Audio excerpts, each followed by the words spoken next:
Activity in the residential property market has reduced considerably owing on the high charges on mortgages and the lack of incentives. However, with housing gap still widening, National Housing Corporation Managing Director Andrew Saisi says time is ripe for investors who can offer cheaper housing financing solutions.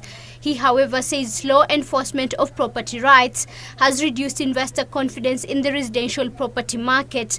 The residential market is witnessing decreased activity in the prime market brought about by oversupply and reduced investor confidence due to other aspects that include security and drop in returns. The middle and lower market, however, is not well served primarily due to lack of effective solutions. There is a big mismatch between demand and supply in these two market segments, and this gap is expected to widen into the future.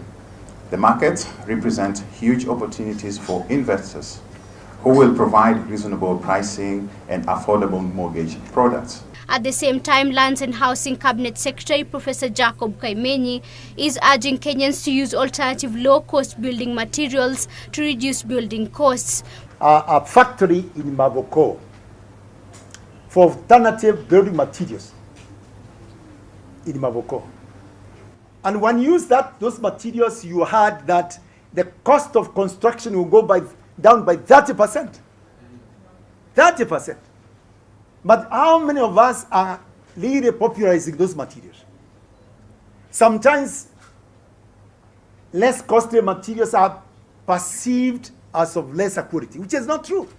With the National Housing Corporation tasked with bridging the housing gap in the country, Saisi says that the corporation's ability to build more houses is being held back by restrictive policies and regulations by some county governments, which has seen prime residential houses built by the corporation charged very low.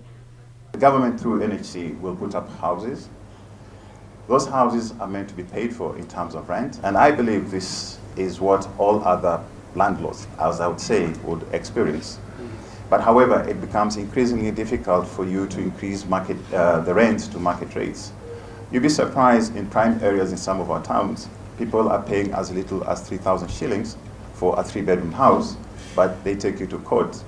But if they were to pay the right market rate, then it means that NHC would support all other policies of government and be able to put up more houses for more Kenyans to be able to access decent housing.